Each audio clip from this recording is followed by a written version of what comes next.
And welcome to my YouTube channel. इस video में आप लोग पढ़ेंगे जानेंगे जेरेमी बेंथम के बारे में, उनका जीवन परिचय, उनका उपयोगितावाद का सिद्धांत। तो वीडियो में अंत तक बने रहेगा ताकि आपको अच्छे से सारी चीज़ें डिटेल्स में मालूम चल जाए। और वीडियो अच्छी लगी, जानकारी अच्छी लगी तो इसे लाइक करिएगा, चैनल को सब्सक्राइब कर लीजिएगा। और यदि आपको WPT यानी वेस्टर्न पॉलिटिकल थॉट का फुल प्लेलिस्ट का लिंक चाहिए तो आप कमेंट बॉक्स पर जाकर देख सकते हैं, और चाहे तो सारे वीडियोस देख सकते हैं पिछले जो अपलोड हुए हैं। ठीक है। जेरेमी बेंथम, उनका बैकग्राउंड, उपयोगितावादी चिंतन की परंपरा, द यूटिलिटेरियन ट्रेडिशन। पृष्ठभूमि, बैकग्राउंड। उपयोगितावादी चिंतकों का अध्ययन करने के पूर्व यह आवश्यक है कि संक्षेप में हम यह जान लें कि उपयोगितावाद क्या है, इसके प्रवर्तक और प्रेरणा स्रोत कौन हैं।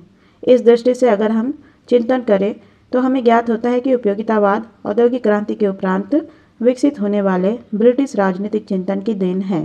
इसके जन्म का मुख्य कारण यह प्रश्न था। इसके जन्म यानी कि उपयोगितावाद के जन्म का मुख्य कारण यह प्रश्न था कि औद्योगिक क्रांति से उत्पन्न विभिन्न सामाजिक विषमताओं का अंत किस तरह किया जाए। इस प्रश्न के समाधान के लिए एक तरफ बर्क जैसे विचारकों का अनुदारवादी दर्शन था, जो प्राचीन रूढ़ियों और परंपराओं का समर्थक और हर तरफ से सुधार का विरोधी था, तो दूसरी तरफ थॉमस पेन और गॉडविन जैसे उग्र क्रांतिवादी विचारकों का दर्शन था, जो पूर्ण समानता और स्वतंत्रता पर आधारित सामाजिक व्यवस्था स्थापित करने का पक्षपाती था। औद्योगिक क्रांति से उत्पन्न होने वाला उद्योगपतियों और व्यापारियों का वर्ग इन दोनों प्रकार की विचारधाराओं को नापसंद करता था, क्योंकि ना तो वह उद्योग एवं व्यापार पर कठोर नियंत्रण करके पुरानी अनुदारवादी सामंती व्यवस्था को बनाए रखना चाहता था, और ना फ्रांसीसी क्रांति से प्रभावित व्यक्ति की समानता, स्वतंत्रता और प्राकृतिक अधिकारों का समर्थन करने वाली नई व्यवस्था का समर्थक था, क्योंकि ये दोनों व्यवस्थाएं उसके हितों के अनुकूल नहीं थी। वह एक ऐसी व्यवस्था चाहता था जो उसके हितों का संवर्धन करती हुई समाज सुधार के कार्यक्रम को आगे बढ़ा सके। उसकी इस आवश्यकता की पूर्ति उपयोगितावाद ने की।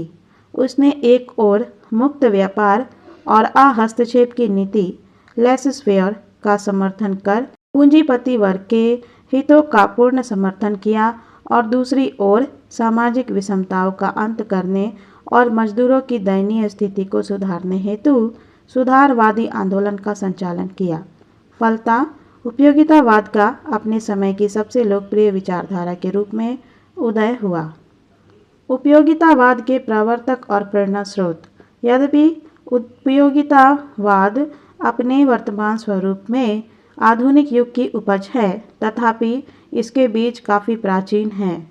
आचार शास्त्र के एक सिद्धांत के रूप में इसका संबंध प्राचीन यूनानी का एपिक्यूरियन विचारधारा, एपिक्यूरियन स्कूल से जोड़ा जा सकता है।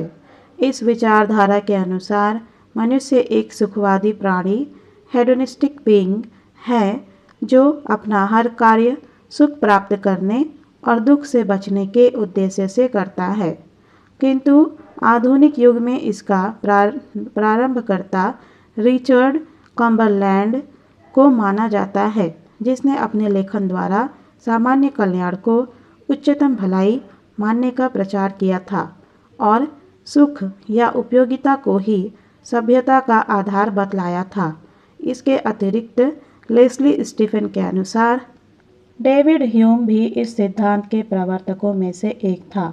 उसके अनुसार ह्यूम ने उपयोगितावाद के सिद्धांतों को ऐसे स्पष्ट और विधिवत रूप में व्यक्त किया है जैसा कि 19वीं शताब्दी के किसी भी अन्य लेखक ने नहीं किया। ह्यूम से जॉन स्टुअर्ट मिल तक इस सिद्धांत में कोई आधारभूत परिवर्तन नहीं हुआ।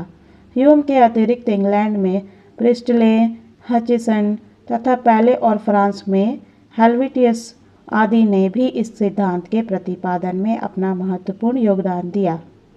हचेसन ने सन 1755 में प्रकाशित अपनी पुस्तक नैतिक दर्शन पद्धति, सिस्टम ऑफ मोरल फिलॉसफी में उपयोगितावादियों के मूल मंत्र अधिकतम संख्या के अधिकतम सुख नामक सुप्रसिद्ध वाक्य का सर्वप्रथम प्रयोग किया, किंतु इसका एक विचारधारा के रूप में विधिवत विशद और प्रबल प्रतिपादन मुख्यतः अंग्रेज दार्शनिक जेरेमी बेंथम के द्वारा किया गया।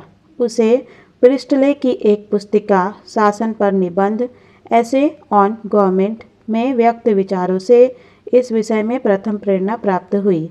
तत्पश्चात उसके अनुयायियों द्वारा इसका विकास किया गया।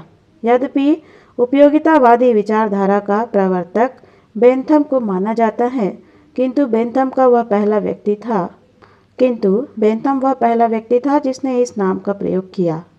सर्वप्रथम इस नाम का प्रयोग प्रसिद्ध उपयोगितावादी चिंतक जॉन स्टुअर्ट मिल के द्वारा किया गया। सन 1863 में प्रकाशित उसकी एक पुस्तक का नाम उपयोगितावाद यूटिलिटेरियनिज्म था। चलिए जानते हैं उपयोगितावाद क्या है। What is utilitarianism? वास्तविक दृष्टि से अगर देखा जाए तो उपयोगितावाद एक नैतिक सिद्धांत है जो मनुष्य के कार्य के स्वभाव और उद्देश्यों तथा उसके नैतिक निर्णय के स्तर से संबंधित है। यह कोई राज्य या राजनीतिक उत्तरदायित्व का सिद्धांत नहीं है। इसकी बुनियादी मान्यता यह है कि मनुष्य मूलतः एक इंद्रिय प्रधान सेंटिमेंटल प्राणी है जो अपना हर कार्य सुख प्राप्ति और दुख से बचने के उद्देश्य से करता है। अतः उसके हर कार्य का आधार और कारण दुख सुख का चिंतन है। दूसरे शब्दों में मनुष्य द्वारा अंततः वे ही कार्य किए जाते हैं जिनसे प्रसन्नता अर्थात सुख प्राप्त होता है और दुख से उसकी रक्षा होती है। उपयोगितावाद के प्रवर्तक बेंथम के अनुसार ऑब्जेक्टिव क्वेश्चन में ही आपसे पूछा जा सकता है कि उपयोगितावाद के प्रवर्तक कौन थे, तो बेंथम। ठीक है। उपयोगितावाद के प्रवर्तक बेंथम के अनुसार प्रकृति ने मानव जाति को सुख दुख नामक दो महत्वपूर्ण स्वामियों के शासन में रखा है। हमें क्या करना चाहिए और क्या करेंगे इसका निर्णय उन्हीं पर निर्भर करता है। इसके सिंहासन के एक ओर तो सद असद का मापदंड बना हुआ है और दूसरी ओर कार्य कारण की जंजीर बंधी हुई है। हमारे मन वचन कर्म पर उन्हीं का शासन रहता है। अगर हम उनकी अधीनता से मुक्त होने का कोई प्रयास करते हैं तो इससे उनकी और भी पुष्टि हो जाती है तथा उसका प्रमाण मिल जाता है। एक मनुष्य शब्दों में उनके शासन से मुक्त होने का बहाना भले ही कर ले, किंतु वास्तविकता की दृष्टि से वह सदैव उनके अधीन ही रहेगा। इस प्रकार उपयोगितावाद के अनुसार मनुष्य की मौलिक प्रवृत्ति आनंद या सुख प्राप्ति है। वह सदैव सुख प्राप्त करने का तथा दुख से बचने का प्रयास करता है। यही उसकी संपूर्ण चेष्टाओं की मूल प्रेरणा और उद्देश्य है, जिसका आधार उपयोगितावाद है। जिस कार्य से सुख प्राप्त होता है वह उपयोगी और जिससे दुख प्राप्त होता है वह अनुपयोगी है। मनुष्य हमेशा वही कार्य करता है जिससे उसे सुख की प्राप्ति और दुख से मुक्ति मिलती हो, अर्थात जो उसके लिए उपयोगी हो। उसके अनुसार प्रत्येक वह कार्य जो दुख की अपेक्षा सुख की अधिक उत्पत्ति करता है अच्छा है और प्रत्येक वह कार्य जिसका परिणाम सुख की तुलना में दुख अधिक होता है बुरा है। अर्थात सुख दुख या उपयोगिता ही नैतिकता का निर्धारक यंत्र है।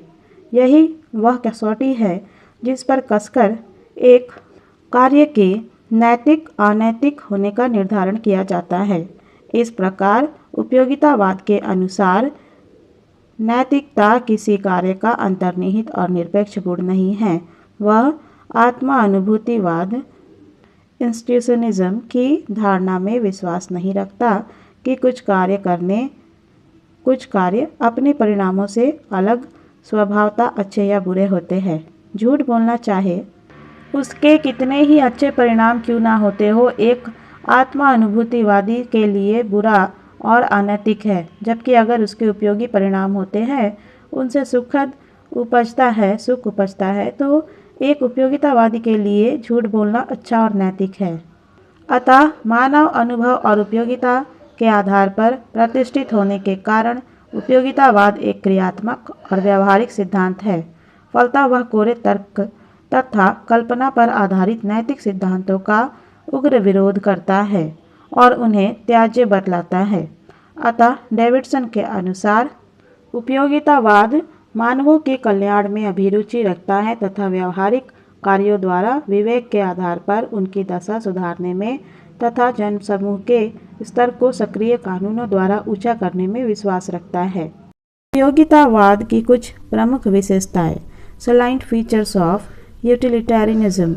जैसे कि पूर्व बतलाया गया है, उपयोगितावाद एक सक्रिय, प्रयोगात्मक और व्यवहार प्रधान विचारधारा है, अतः उसकी अध्ययन पद्धति भी इसके अनुरूप आगमनात्मक यानी कि इंडक्टिव और अनुभूतिमूलक एम्पेरिकल है। उसका संबंध जीवित व्यक्तियों और ठोस तथ्यों से है, अमूर्त कल्पनाओं और अवास्तविक सिद्धांतों से नहीं। इस तरह इसका व्यवहारिक पक्ष सैद्धांतिक पक्ष की तुलना में बहुत सुदृढ़ है।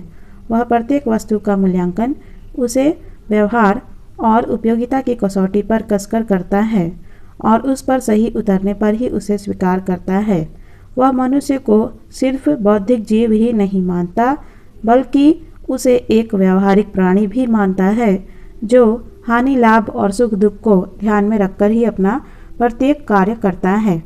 इसी तथ्य की ओर संकेत करते हुए रूडोल्फ मेज का कथन है कि इसकी उत्पत्ति विद्यार्थियों के अध्ययन या व्याख्यान कक्षों में उतनी नहीं हुई जितनी कि जीवन की आवश्यकताओं तथा जीवन के लिए प्रतिदिन होने वाले संघर्ष के उतार चढ़ाव में। अतः उपयोगितावाद का व्यवहारिक आचार शास्त्र और राजनीति से गहरा संबंध है।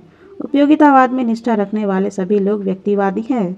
हॉब्स और लॉक द्वारा स्थापित व्यक्तिवादी परंपरा के अनुसार इन लोगों की भी यह मान्यता है कि राज्य का अस्तित्व व्यक्ति के लिए है, न कि व्यक्ति का अस्तित्व राज्य के लिए। अर्थात व्यक्ति साध्य और राज्य एक साधन है जिसका मुख्य कार्य समाज में शांति और व्यवस्था स्थापित करना है और विभिन्न लोक कल्याणकारी कार्य करना है। उसके द्वारा किए जाने वाले लोक कल्याणकारी कार्यों का उद्देश्य अधिकतम व्यक्तियों का अधिकतम सुख होना चाहिए। इस तरह उपयोगितावादियों के लिए लोक कल्याण व्यक्तियों के व्यक्तिगत सुखों का संग्रह मात्र है। उपयोगितावादी लोग व्यक्तिगत स्वतंत्रता के प्रबल समर्थक हैं और व्यक्ति को अधिकतम संभव स्वतंत्रता प्रदान करना चाहते हैं। उनके अनुसार व्यक्ति की व्यक्तिगत स्वतंत्रता पर सिर्फ एक सीमा होनी चाहिए और वह सीमा है सार्वजनिक शांति तथा व्यवस्था की। अर्थात समाज में व्यक्तियों को सार्वजनिक शांति और व्यवस्था को बनाए रखते हुए अधिकतम स्वतंत्रता का उपभोग करने का अधिकार है। अतः वे हर तरफ के अधिनायकवादी और निरंकुशतावाद के विरोधी है और उसका सभी संभव उपायों से उन्मूलन करना अपना पवित्र कर्तव्य समझते हैं। व्यक्तिगत अधिकारों और स्वतंत्रता के समर्थक होते हुए भी उपयोगितावादी व्यक्ति कल्याण के लिए राज्य और समाज को अनिवार्य मानते हैं, क्योंकि उनकी मान्यता है कि व्यक्ति अलग अलग और दूसरों से पूर्ण स्वतंत्र रहकर ना तो अपना विकास कर सकता है और ना आनंद का अनुभव। उसका सुख राज्य के अस्तित्व पर निर्भर करता है। दूसरे शब्दों में उनकी यह मान्यता है कि राज्य रूपी रक्षा भवन के भीतर रहकर ही व्यक्ति अपने आप को सुरक्षित अनुभव कर सकता है, जो कि उसके आनंद अनुभव की पहली आवश्यकता है। लेकिन उनका राज्य अनिवार्य रूप से निरंकुश नहीं, वरन लोकतंत्रात्मक तथा व्यक्ति के अधिकारों का सम्मान करने वाला और लोक कल्याणकारी नीतियों के अनुसार अपने आप का संचालन करने वाला है। उपयोगितावादियों के अपने इस विचार को संघवाद एसोसिएशनिज्म का नाम दिया है, जो व्यक्ति को व्यक्तिवादी होते हुए भी सामाजिक बनाता है और उसे विकास और आनंद उपभोग के पथ पर आगे बढ़ाता है। इसी तरह उपयोगितावादी मनोविज्ञान, कानून, अर्थशास्त्र और राजनीति से घनिष्ठ रूप से संबंधित है। मनोविज्ञान के अनुसार वे यह प्रतिपादित करते हैं कि प्रत्येक व्यक्ति का चरित्र वैसा ही होता है जैसे समाज में वह रहता है। मनोविज्ञान के आधार पर ही वह यह भी बतलाते हैं कि मनुष्य मुख्यतः सुख पाने और दुख से मुक्त होने के उद्देश्य को ध्यान में रखकर ही अपने सारे कार्य करता है। साथ ही वे यह भी सिद्ध करते हैं कि यद्यपि मनुष्य के समस्त कार्यों का एकमात्र उद्देश्य सुख की प्राप्ति है, किंतु सुख से मतलब व्यक्ति के अपने ही सुख से नहीं है, वह सबकी भलाई में भी अपने सुख का अनुभव करता है। अतः उपयोगितावादियों का आदर्श ऐसे समाज का निर्माण करना है जिसमें अधिक से अधिक व्यक्ति अधिक से अधिक सुख का उपभोग करते हो। मनोविज्ञान के आधार पर ही उपयोगितावादी यह भी सिद्ध करते हैं कि प्रत्येक व्यक्ति सुख की आकांक्षा और दुख से मुक्ति की कामना करता है। अतः राज्य को इसी आधार और उद्देश्य के अनुसार अपने कानूनों का निर्माण करना चाहिए। अर्थात राज्य के कानूनों का उद्देश्य अधिकतम व्यक्तियों का अधिकतम सुख होना चाहिए। ऐसे कानूनों को ही लोक कल्याणकारी कानूनों की संज्ञा दी जा सकती है, क्योंकि वे ही जनता के दुखों का निवारण कर उसके जीवन को सुखी बनाने की सामर्थ्य रखते हैं। इस प्रकार हम देखते हैं कि उपयोगितावादी विचारधारा अति मानवीय और व्यवहारिक है। वह सिर्फ एक ऐसी नैतिक विचारधारा ही नहीं है जो वैज्ञानिक होने की मान्यता प्राप्त करने की आकांक्षी है, वरन वह एक ऐसी विचारधारा भी है जो राजनीति के क्षेत्र में प्रभावपूर्ण होकर राज्य के नियमों के माध्यम से अपने को साकार करना चाहती है। यद्यपि उपयोगितावादी लोक कल्याण की भावना से प्रेरित थे, लेकिन फिर भी डॉक्टर वेपर के अनुसार उपयोगितावादी सदैव अल्पमत में रहते थे और कभी भी लोकप्रिय नहीं रहे। वे बहुत ही भावहीन, बुद्धिवादी एवं अत्यंत शुष्क विद्वत्तावादी थे। उनकी मानव स्वभाव संबंधी धारणा लोगों को अपनी ओर आकर्षित कर खुश करने वाली नहीं थी, पर काफ़ी समय तक उनका कोई गंभीर प्रतिद्वंदी पैदा नहीं हुआ। उनके समकालीन महान विचारकों Rousseau, Kant, Saint Simon, Marx आदि को इंग्लैंड में कोई आदर नहीं मिला। इंग्लैंड में ही उनके जो आलोचक थे वे अपनी बात का किसी को विश्वास नहीं दिला सके। फलस्वरूप उनका उपयोगितावादियों का प्रभाव उनकी संख्या के अनुपात में कहीं अधिक रहा। संख्या में कम लेकिन प्रभाव में अधिक होने के कारण इंग्लैंड तथा अन्य देशों में उपयोगितावादियों की प्रेरणा से बहुत से सुधार आंदोलन संपन्न हुए। अतः इस ओर संकेत करते हुए प्रोफेसर डेविडसन का कथन है कि इसने राजनीति, सामाजिक सुधार और लाभकारी विधि निर्माण में एक बड़ी सीमा तक सक्रिय अभिरुचि को जागृत किया, जिसके बारे में इसके पूर्व कभी सोचा तक नहीं गया था। फलतः उपयोगितावादी विचारकों का अपने युग में चिंतन पर गहरा प्रभाव पड़ा। इसका आकलन करते हुए गैटिल का कथन है कि उपयोगितावादी राजनीतिक सिद्धांत का निरूपण और परिवर्धन जेरेमी बेंथम और जेम्स मिल की रचनाओं में हुआ। जॉन स्टुअर्ट मिल ने उसका निश्चित रूप से रूपांतर कर दिया। इतिहासकार ग्रोटे और मनोवैज्ञानिक अलेक्जेंडर बेन ने उसके आधारभूत तर्कों को अपनाया। विधि शास्त्र के क्षेत्र में जॉन ऑस्टिन ने उपयोगितावादी सिद्धांतों का विकास किया। अर्थशास्त्र में रिकार्डो ने उसका पक्ष पोषण किया। व्यवहारिक राजनीति में रोमोली, बाहुम, हॉब्सहाउस और कॉवेट ने और अबाध व्यापार के संबंध में कॉप्टन और ब्राइट ने उनका प्रयोग किया।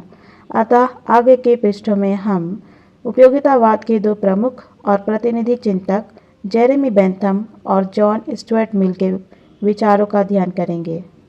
चलिए हम लोग अब जेरेमी बेंथम के जीवन परिचय से परिचित होते हैं। Life history of Jeremy Bentham. Jeremy Bentham British उपयोगितावाद का बौद्धिक नेता था। उसका जन्म 15 फरवरी 1748 में लंदन के एक संपन्न वकील परिवार में हुआ। बेंथम बचपन से ही कुशाग्र बुद्धि और अध्ययनशील प्रवृत्ति का था। फलतः खेल कूद में रुचि लेने के बजाय वह शास्त्रीय अध्ययन की ओर आकृष्ट हुआ।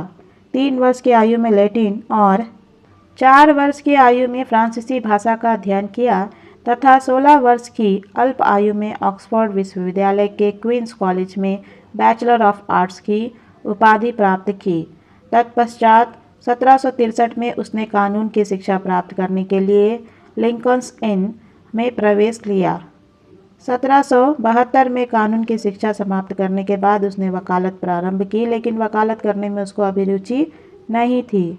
अतः उसने उसे छोड़ दिया और अपना सारा समय न्यायशास्त्र और वैधानिक दर्शन के अध्ययन में लगाने लगा। उसका उद्देश्य संपूर्ण ब्रिटिश वैधानिक व्यवस्था का पुनर्निर्माण करना था। सन 1776 में उसे उत्तराधिकार में कुछ संपत्ति प्राप्त हुई, जिससे वह जीविका उपार्जन की चिंता से मुक्त हो गया।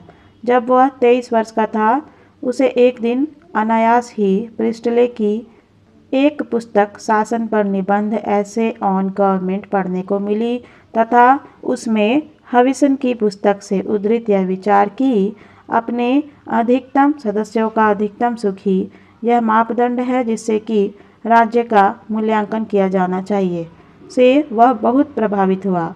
बेंथम एक ज़बरदस्त लेखक था तथा जीवन पर्यंत वह बराबर लिखता रहा। अनुमानतः उसने अपने जीवन काल में करीब 1 लाख पृष्ठ लिखे। उसके लेखों की पांडुलिपियाँ, जो 148 संदूकों में बंद है, लंदन विश्वविद्यालय और ब्रिटिश म्यूजियम में आज भी सुरक्षित रूप से रखी हुई है। उसके कुल लेख 22 खंडों में संग्रहित है।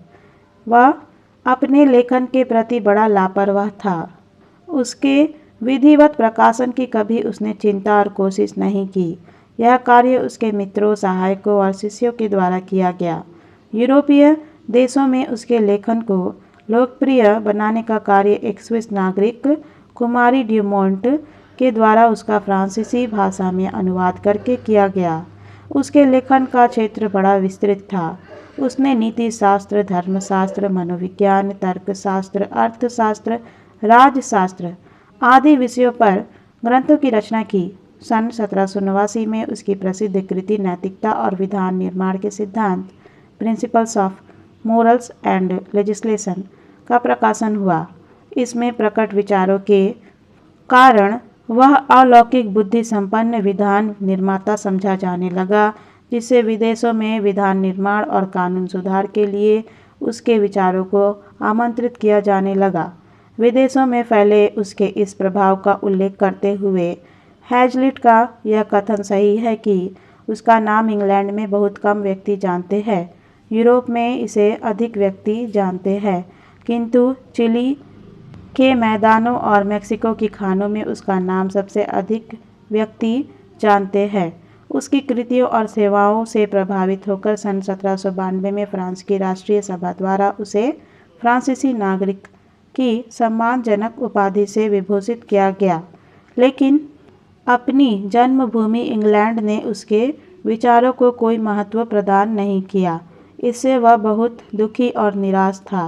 फलतः प्रतिक्रिया स्वरूप वह एक उग्र सुधारवादी बन गया और अपने शिष्य जेम्स मिल के साथ मिलकर दार्शनिक नवीनतावादी संगठन का निर्माण किया तथा उसके माध्यम से राजनीति में सक्रिय भाग लेते हुए वह अपने सुधारों को कार्यान्वित करने के लिए प्रयत्न करने लगा।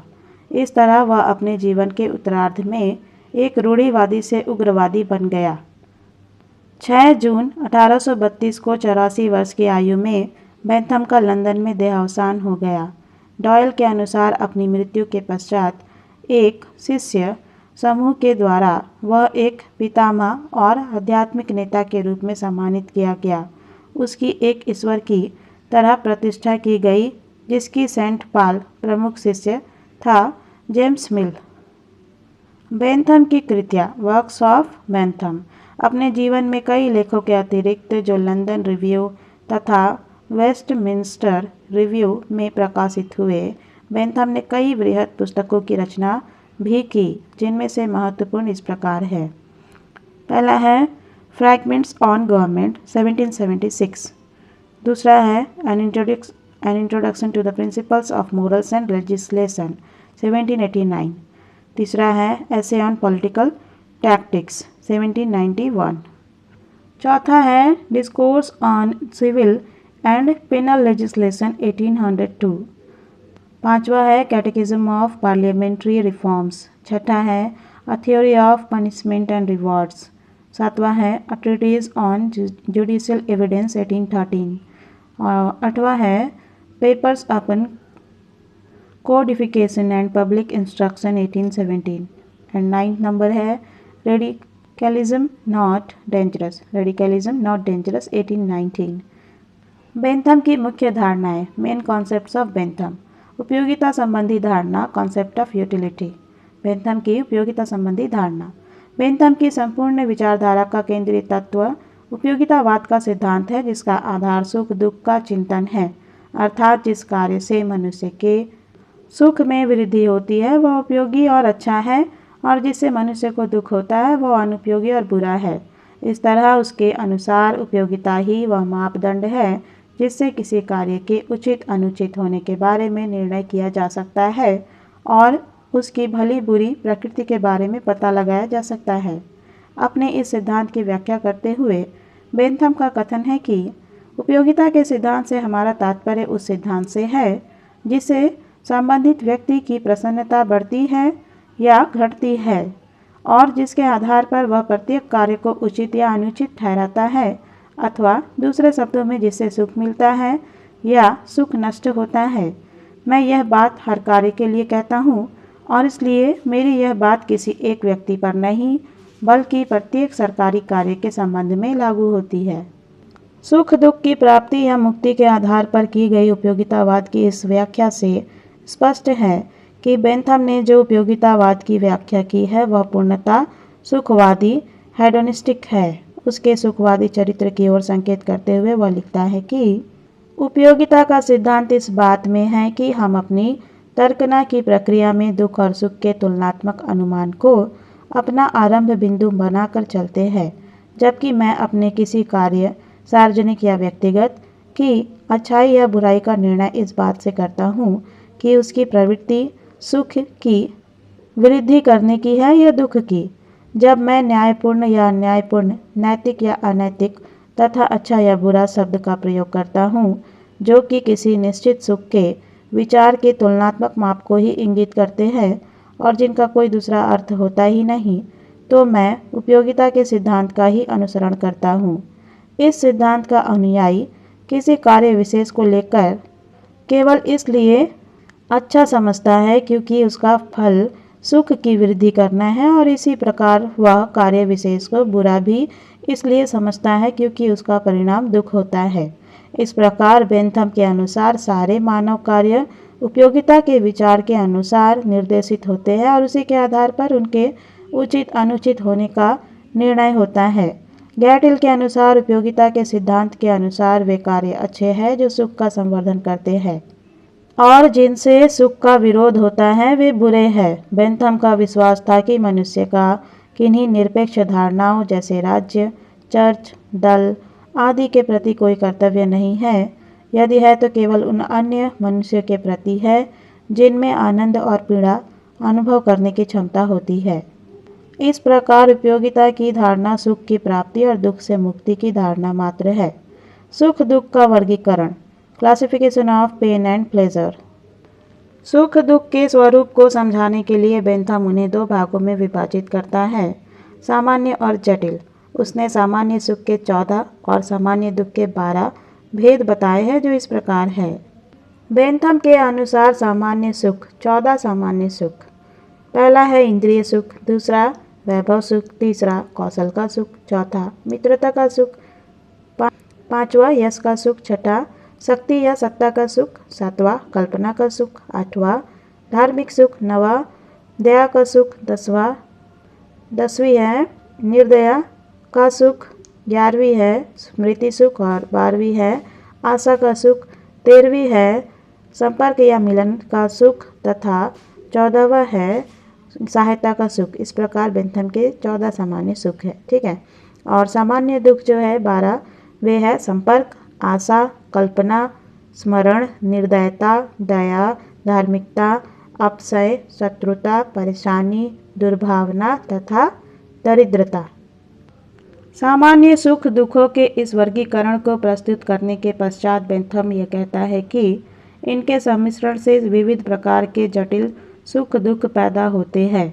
बेंथम का आगे कथन है कि मनुष्य एक भावनात्मक प्राणी होता है, अतः प्रत्येक मनुष्य की भावना जितनी सघन होती है उतनी ही सुख या दुख को ग्रहण तथा अनुभव करने की उसकी क्षमता होती है। अर्थात हर मनुष्य की सुख दुख अनुभव करने की सामर्थ्य भिन्न भिन्न प्रकार की होती है, जिसका सुख दुख की मात्रा की गणना करते समय ध्यान रखा जाना चाहिए। मनुष्य हृदय पर इस दृष्टि से 32 तत्व प्रभावकारी होते हैं, जिनमें से ये जो तत्व हैं मुख्य माने जा सकते हैं। स्वास्थ्य, शक्ति, कठोरता, शारीरिक दोष, संवेदनशीलता, ज्ञान की मात्रा, आर्थिक अवस्था, नैतिकता, सामाजिक पद, शिक्षा, परंपरा, लिंग आदि। सुख मापक गणना पद्धति हेडोनिस्टिक कैलकुलस किसी वस्तु की उपयोगिता को निश्चित करने वाली सुख दुख की मात्रा की गणना एक कठिन समस्या है, क्योंकि सुख दुख विशुद्ध रूप से मानसिक अनुभूतियां हैं जिन्हें साधारण वस्तुओं के अनुसार नापा और तौला नहीं जा सकता है। बेंथम ने इस कठिन समस्या का अपने ढंग से समाधान करने का प्रयत्न किया। उसके इस प्रयत्न का परिणाम है उसके द्वारा आविष्कृत सुख मापक गणना पद्धति हेडोनिस्टिक और फिलोसॉफिक कैलकुलस, जिसके अनुसार सुखों और दुखों को तुलनात्मक ढंग से कुछ कसौटियों पर कसा जाता है और उनके मूल्य या मात्रा को नापा जाता है। उसके अनुसार एक व्यक्ति के सुख दुख की मात्रा को मापने के लिए प्रयुक्त की जाने वाली कसौटियाँ इस प्रकार है। तीव्रता यानी इंटेंसिटी, स्थिरता ड्यूरेशन, निश्चितता सर्टेनिटी, समीप्य प्रोपिक्यूनिटी और दूरता रिमोटनेस। उत्पादन अर्थात आनंद द्वारा आनंद की उत्पत्ति शक्ति, फेकेंडिटी। विशुद्धता प्योरिटी अर्थात आनंद द्वारा विशुद्ध आनंद की उत्पत्ति होना, दुख की उत्पत्ति नहीं होना। जैसे स्वादिष्ट भोजन आवश्यकता से अधिक मात्रा में करने से उत्पन्न आनंद से पेट की पीड़ा का उत्पन्न होना। विस्तार एक्सटेंट अर्थात एक आनंद कितनों को आनंदित करता है। सुख दुख मापक इन कसौटियों या आधारों को निर्धारित करते हुए बेंथम कहता है कि एक व्यक्ति के लिए कौन सा कार्य करना उपयोगी होगा, इसका निर्णय उसे उपयुक्त सातों आधारों के अनुसार उस कार्य का मूल्यांकन करके अधिक अंक प्राप्त करने वाले पक्ष के अनुसार करना चाहिए, क्योंकि इसी से उसकी उपयोगिता अनुपयोगिता सिद्ध होती है। उसका आगे कहना है कि उपयुक्त आधारों का प्रयोग करके हम न सिर्फ सुख दुख की नाप तौल कर सकते हैं, वरन इसके द्वारा धार्मिक, सामाजिक, आर्थिक, राजनीतिक एवं नैतिक आस्थाओं तथा मूल्यों का निर्धारण भी कर सकते हैं। सुख दुख के स्रोत sources of pain and pleasure. Bentham सुख दुख प्राप्ति के 4 स्रोत बतलाता है। ये 4 स्रोत हैं भौतिक यानी फिजिकल, नैतिक यानी मोरल, राजनीतिक यानी पॉलिटिकल तथा धार्मिक यानी रिलीजियस। भौतिक क्षेत्र के अंतर्गत वे सुख दुख आते हैं जो हमें प्रकृति से प्राप्त होते हैं तथा जिनके लिए कोई मनुष्य उत्तरदायी नहीं होता। नैतिक क्षेत्र के अंतर्गत वे सुख दुख आते हैं जो हमें अपने साथियों और पड़ोसियों से प्राप्त होने वाली घृणा या प्रेम की भावनाओं से मिलते हैं। राजनीतिक क्षेत्र के अंतर्गत वे सुख दुख आते हैं जो हमें सरकारी अधिकारियों के द्वारा कानून के अनुसार प्राप्त होते हैं तथा धार्मिक क्षेत्र के अंतर्गत वे सुख दुख आते हैं जो हमें धर्मशास्त्र की व्यवस्थाओं के अनुसार प्राप्त होते हैं।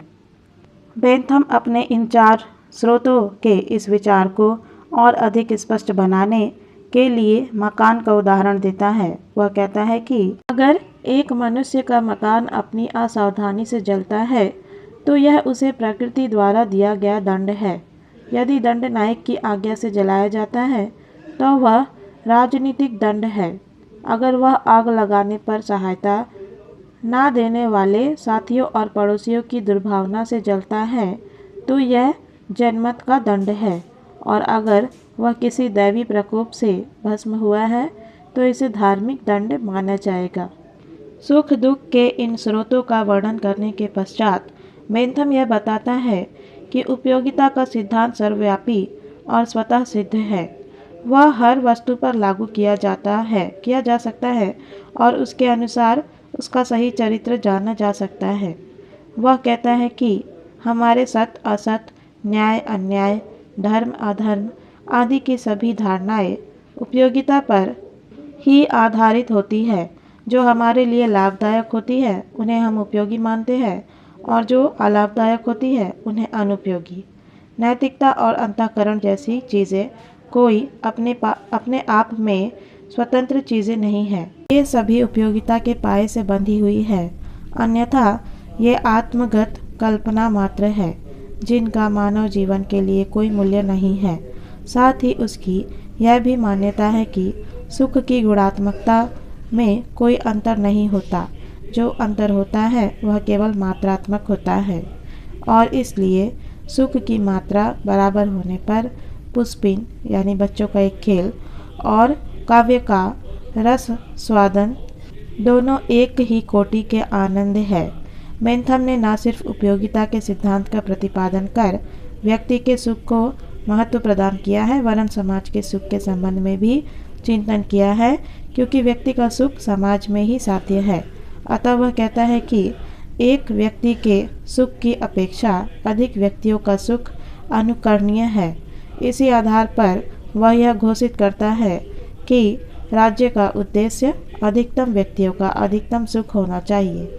इसी लक्ष्य को ध्यान में रखकर उसके सारे कानूनों का निर्माण किया जाना चाहिए तथा इसी लक्ष्य की पूर्ति हेतु उसके संपूर्ण कार्यों का संचालन किया जाना चाहिए। इस सिद्धांत को ही राज्य के अस्तित्व के औचित्य का आधार और उसके कार्यों का मापदंड माना जाना चाहिए। राज्य की उपयोगितावादी धारणा, utilitarian concept of state. Bentham राज्य की उत्पत्ति के संबंध में हॉब्स, लॉक, रूसो आदि के द्वारा प्रतिपादित सामाजिक समझौता सिद्धांत की धारणा स्वीकार नहीं करता है। उसके अनुसार राज्य की उत्पत्ति का आधार सामाजिक समझौता नहीं वरन उपयोगिता है। इसी आधार पर राज्य की परिभाषा करते हुए बेंथम कहता है कि राज्य व्यक्तियों का एक ऐसा समूह है जो लोगों के लिए उपयोगिता को बनाए रखने तथा उसकी अभिवृद्धि करने के लिए संगठित किया जाता है, अर्थात हित या सुख की वृद्धि के लिए स्थापित किया जाता है। मनुष्य राज्य की आज्ञा पालन क्यों करता है, इसके संबंध में विचार प्रकट करते हुए वह कहता है कि मनुष्य द्वारा राज्य की आज्ञा पालन का आधार कोई अतीत में होने वाला समझौता नहीं है, वरन आज्ञा पालन होने वाला लाभ और उपयोगिता है। इससे उसकी सुख प्राप्ति की आकांक्षा पूर्ण होती है और उसका मार्ग निष्कंटक बनता है। दूसरे शब्दों में राज्य में रहकर ही मनुष्य सुख प्राप्त कर सकता है।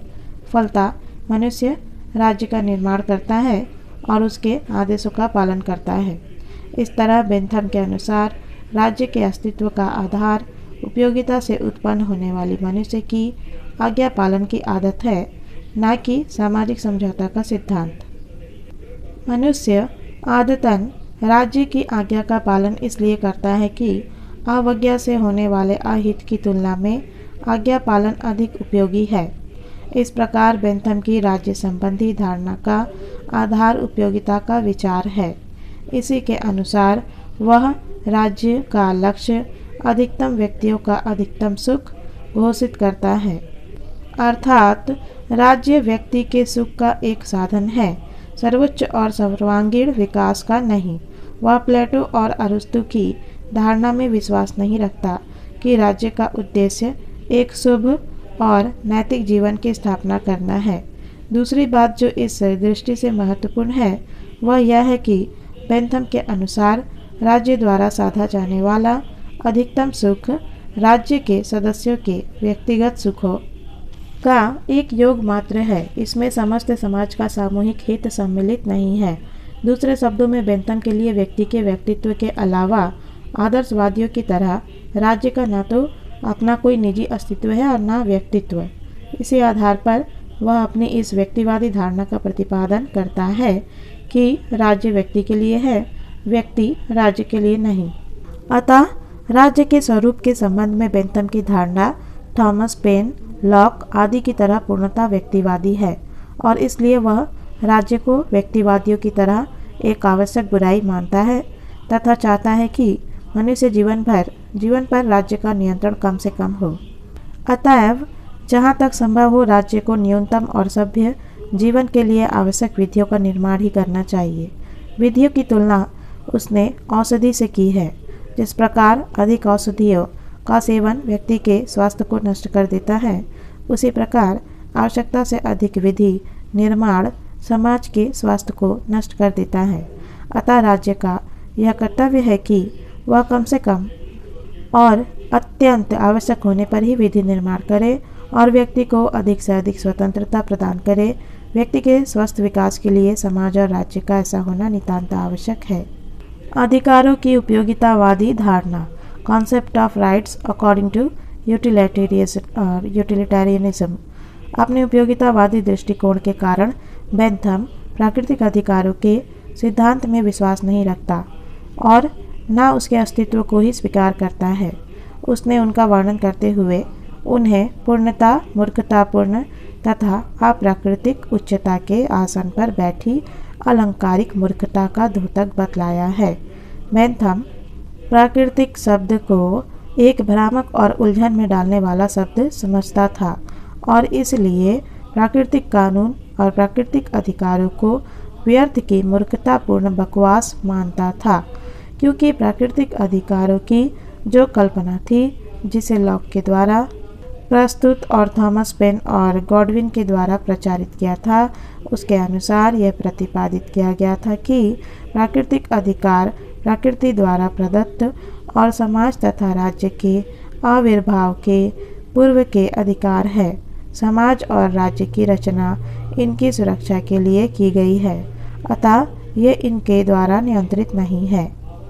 बेंथम ने उपयोगिता के आधार पर इनका खंडन किया और कहा कि इन अधिकारों के अस्तित्व को स्वीकार करने से समाज और व्यक्तियों का कोई हित साधन नहीं होता, अतः इनका समाज और व्यक्ति के लिए कोई महत्व नहीं है।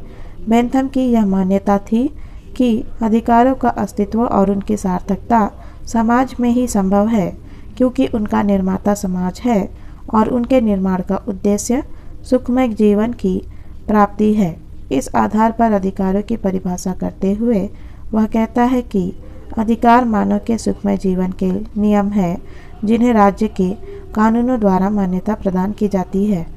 इसलिए सभी अधिकार सामाजिक और उपयोगिता पर आधारित है।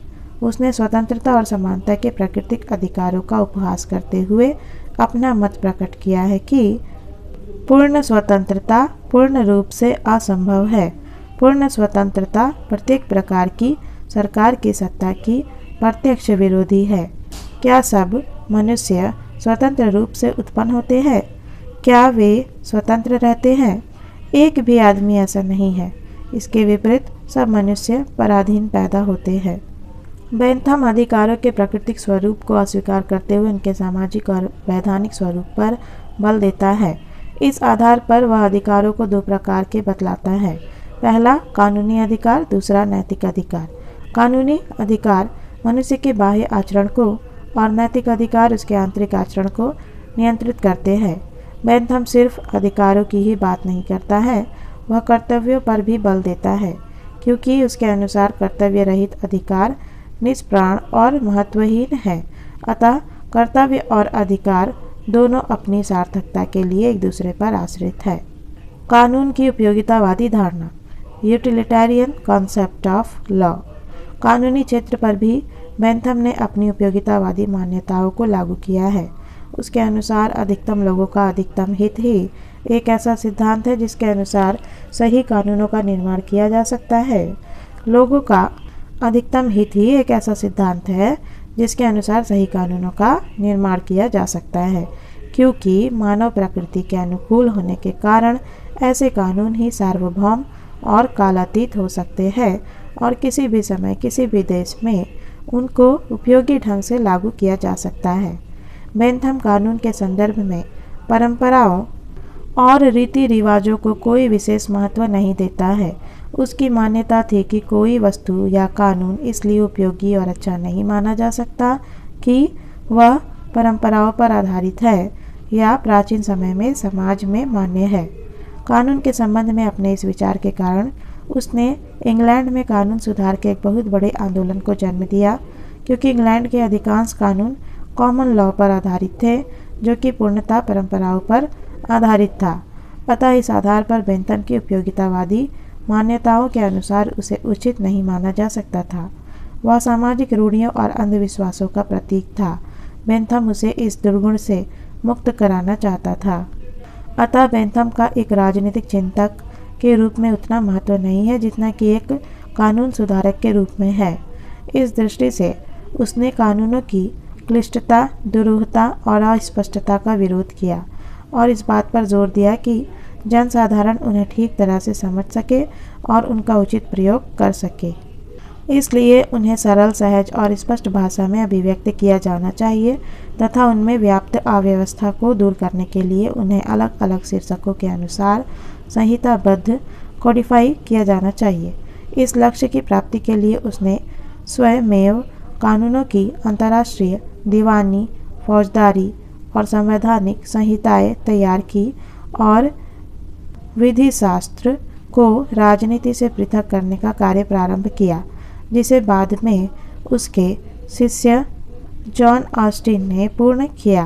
कानून सुधार के क्षेत्र में बेंथम द्वारा किए गए इन प्रयत्नों का भारी प्रभाव पड़ा, जिसकी ओर संकेत करते हुए हेनरी मैन का कथन है कि हम बेंथम से लेकर आज तक होने वाले ऐसे किसी वैधानिक सुधार को नहीं जानते जिस पर उसका प्रभाव ना पड़ा हो। इस प्रकार बेंथम कानून के परंपरावादी दृष्टिकोणों का उग्र विरोधी था और चाहता था कि उनका निर्माण अधिकतम व्यक्तियों के अधिकतम सुख के उपयोगितावादी सिद्धांत के अनुसार किया जाए, क्योंकि उसके अनुसार अधिकतम सुख का सिद्धांत एक कुशल विधायक के हाथों एक प्रकार का सार्वभौम साधन दे देता है, जिसके द्वारा वह विवेक तथा विधि के हाथों सुख के वस्त्र बना सकता है। अतः बेंथम उपयोगिता को राज्य द्वारा बनाए जाने वाले कानूनों की कसौटी मानता है, क्योंकि उसके अनुसार कानून का सर्वप्रमुख कार्य सर्वहित की भावना को इस प्रकार अनुशासित करना है जिससे वह अपनी इच्छा के विरुद्ध भी अधिकतम सुख प्राप्ति में योग दे सके। कानून की उपयोगिता को जांचने के लिए बेंथम जिन मापदंडों का इस्तेमाल करता है वे इस प्रकार है। पहला यह कि वह राज्य के प्रत्येक नागरिक को सुरक्षा प्रदान करता है या नहीं।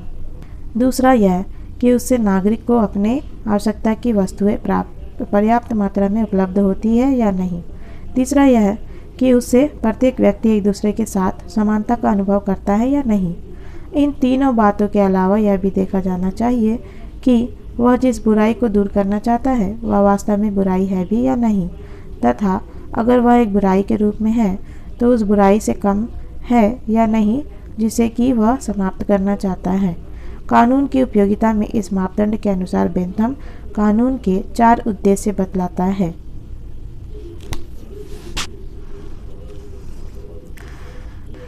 बेंथम के अनुसार कानून के 4 उद्देश्य है: आजीविका, समानता, सुरक्षा, पर्याप्तता। उसके अनुसार चारों उद्देश्यों को पूर्ण करने वाला कानून ही उपयोगी कानून माना जा सकता है। लेकिन अगर इन चारों उद्देश्यों में संघर्ष हो तो ऐसी स्थिति में विधि निर्माता को उन्हें इस क्रम में प्राथमिकता प्रदान करनी चाहिए: आजीविका, सुरक्षा, पर्याप्तता तथा समानता। इन उद्देश्यों के साथ किसी भी कानून को प्रभावपूर्ण बनाने के लिए बेंथम कहता है कि उसे जनता का स्वैच्छिक समर्थन प्राप्त होना चाहिए, क्योंकि उसकी अनुपस्थिति में ना तो वह स्थायी होगा और न उसका सफल कार्यान्वयन संभव होगा। इसके अतिरिक्त बेंथम राज्य को विधि निर्माता निकाय मानता है, इसलिए जनता के साथ उसका संबंध कानूनों के माध्यम से ही होता है। अतः उसके अनुसार कानून संप्रभु की इच्छा की अभिव्यक्ति है। इस आधार पर कानून की परिभाषा करते हुए बेंथम कहता है कि कानून संप्रभु की इच्छा का आदेशों की तरह अभिव्यक्तिकरण है, जिससे राजनीतिक के समाज के सदस्य उसका स्वाभाविक पालन करते हैं।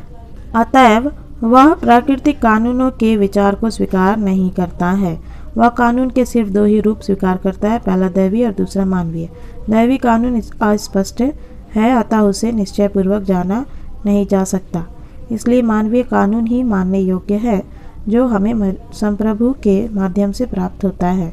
अतः संप्रभु के आदेशों का पालन करना प्रत्येक व्यक्ति का परम कर्तव्य है, क्योंकि उसके पालन में ही उसका तथा सभी का कल्याण निहित है। स्वतंत्रता की उपयोगितावादी धारणा, concept of liberty according to utilitarianism. Bentham की कानून की धारणा से ही उसकी स्वतंत्रता संबंधी धारणा उत्पन्न होती है।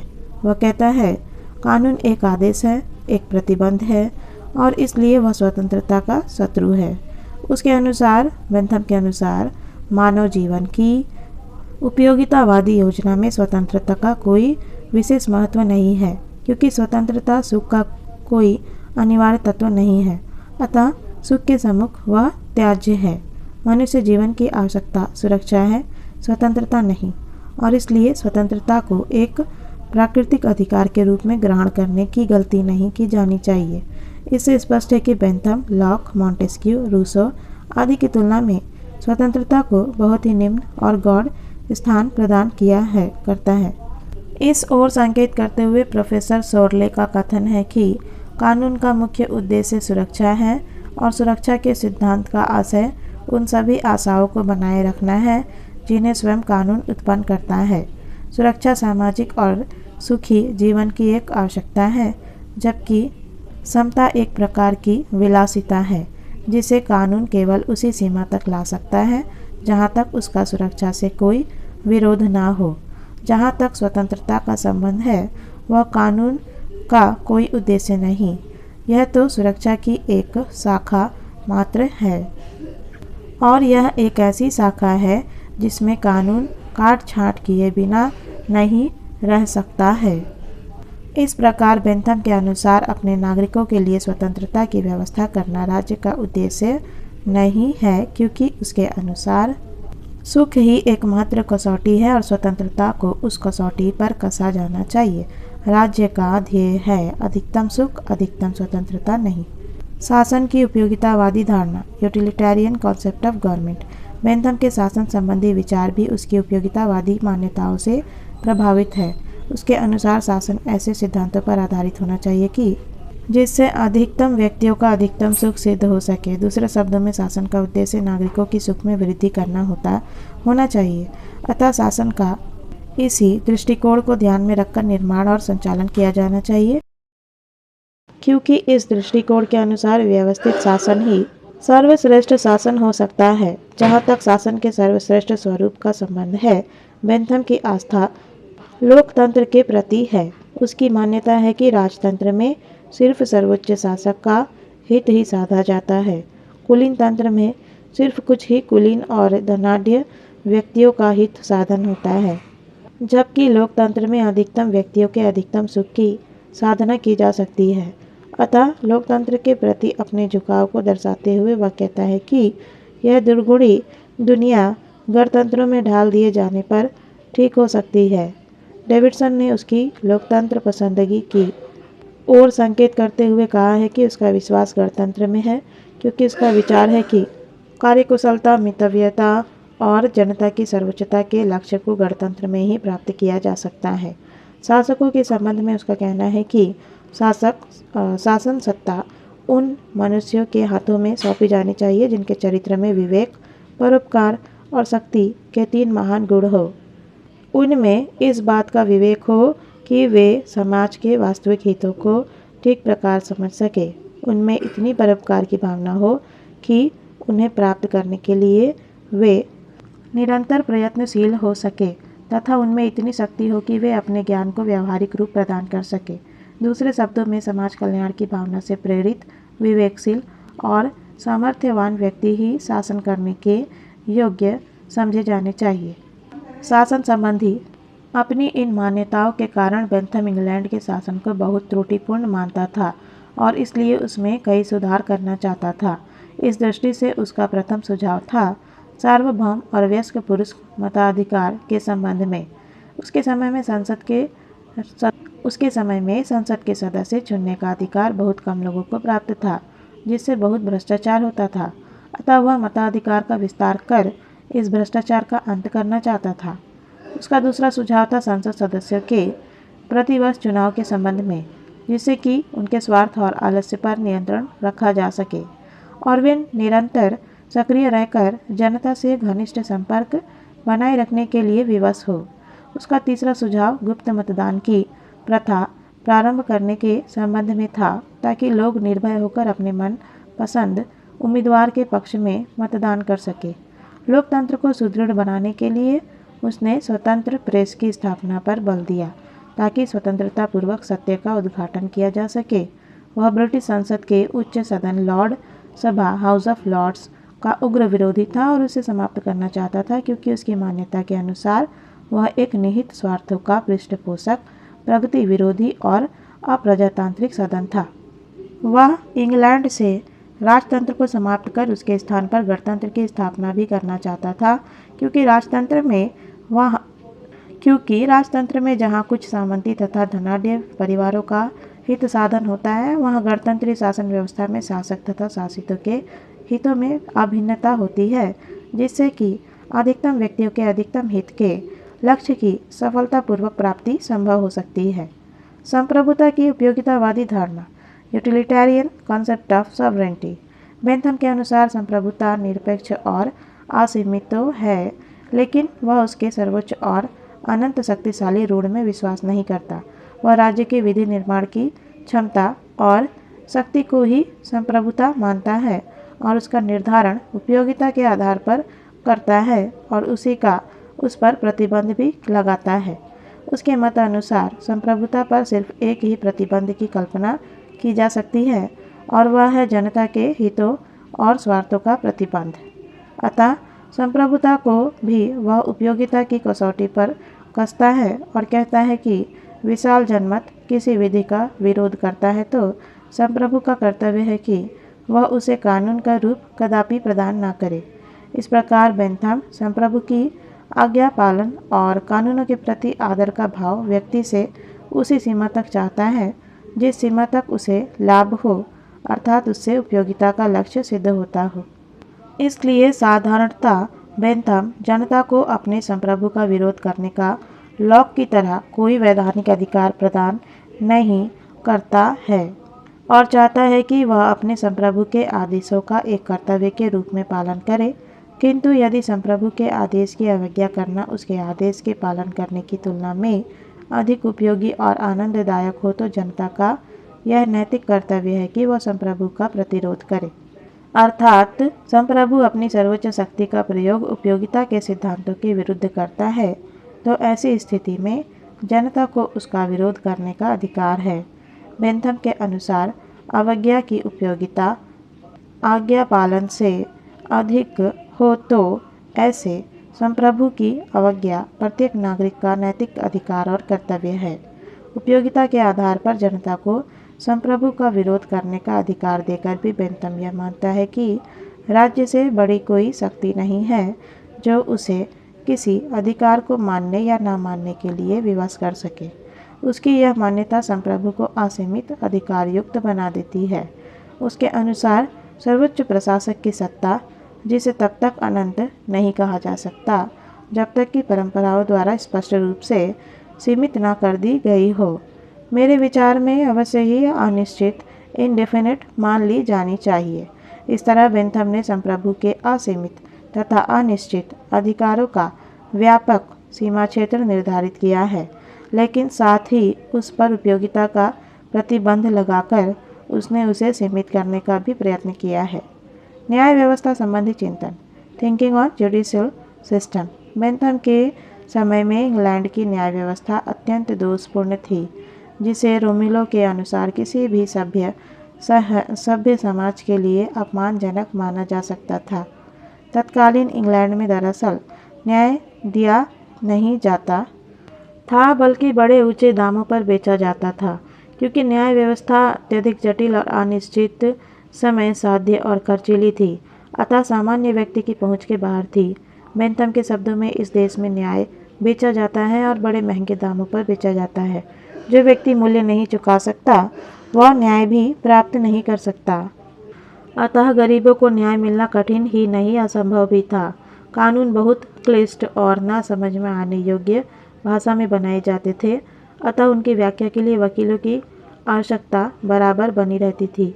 इस तरह अत्यधिक व्यय, समय की बर्बादी और अनिश्चितता तत्कालीन न्याय व्यवस्था की विशेषताएं बन गई थी। तत्कालीन न्याय व्यवस्था के दो प्रमुख स्तंभ, न्यायाधीशों और वकीलों की, बेंथम ने उग्र आलोचना की। व्यंग्य से वह न्यायाधीशों को न्याय के व्यवसायी, जज एंड कंपनी कहकर पुकारता था, जो उसके दुष्टतम अपराधियों से भी बड़े अपराधी होते। उसने लिखा कि हमारे कानून न्यायाधीशों द्वारा न्यायाधीशों के लाभ के लिए बनाए जाते हैं। वकीलों के बारे में भी उसकी बड़ी निम्न सहमति थी।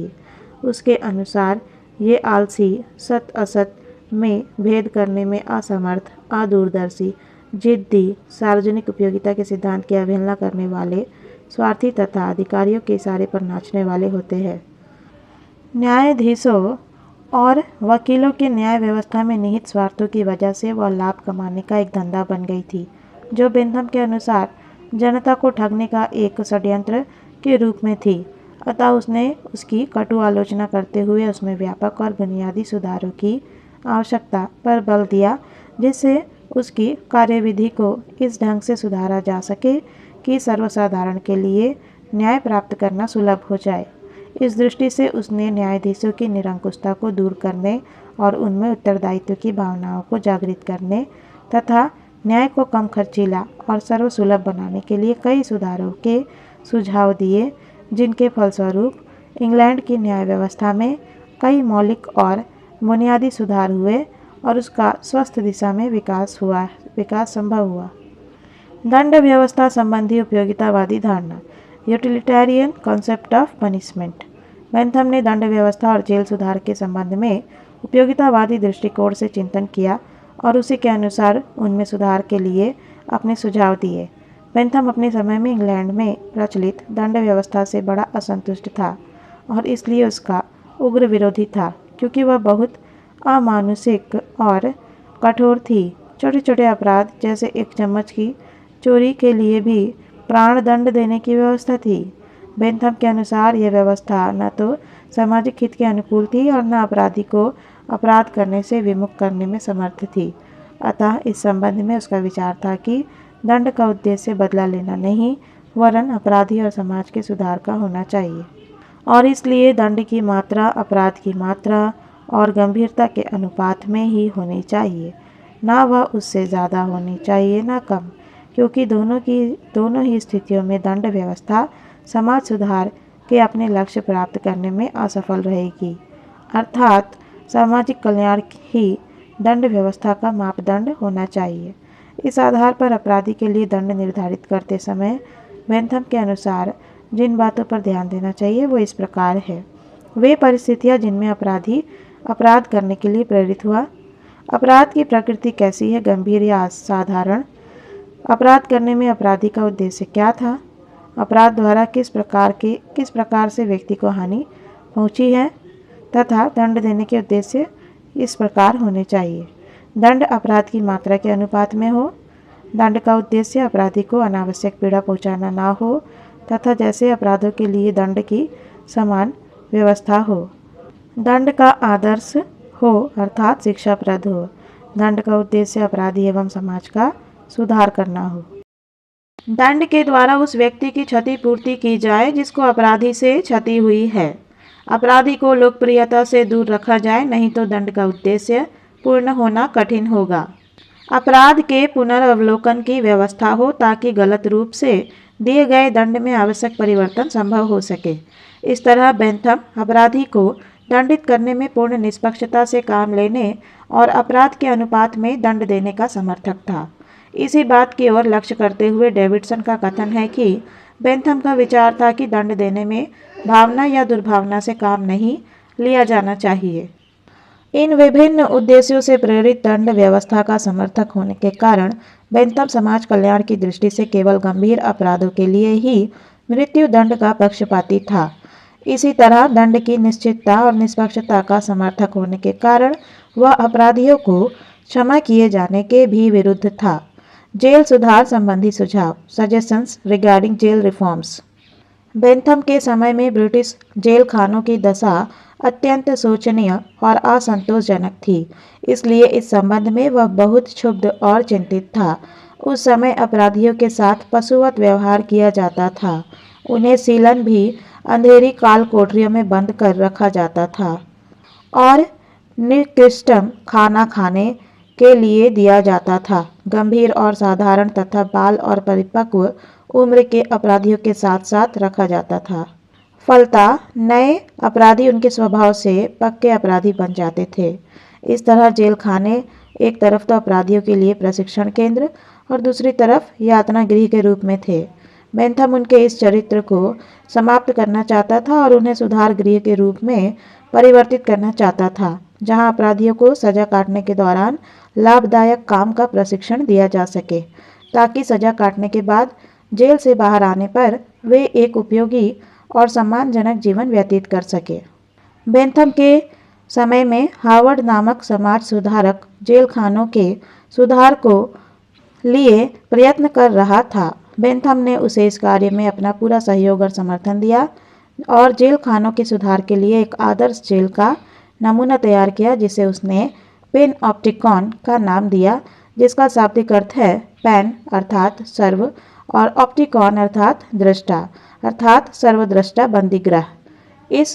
इस बंदी गृह की रचना एक चक्राकार भवन के रूप में होती है, जिसके मध्य में ऊंचाई पर बना जेलर का कैबिन होता है तथा उसके चारों तरफ अपराधियों की कोठरियां बनी होती है।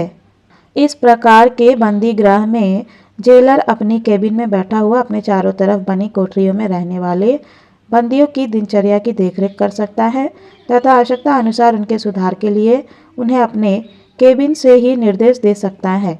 दुर्भाग्यवश इंग्लैंड में बेंथम की तीव्र इच्छा के बावजूद सर्वदृष्टा बंदी गृह की यह योजना कार्यान्वित नहीं हो सकी, लेकिन फिर भी उसके द्वारा दंड व्यवस्था एवं जेल सुधार के लिए दिए गए कई सुझावों को बहुत से देशों द्वारा स्वीकार कर लिया गया तथा उनके अनुसार कार्य करने का प्रयत्न किया गया।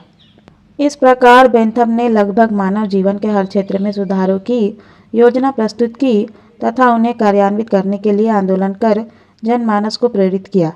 फलतः समाज सुधार के क्षेत्र में उसका योगदान महान है।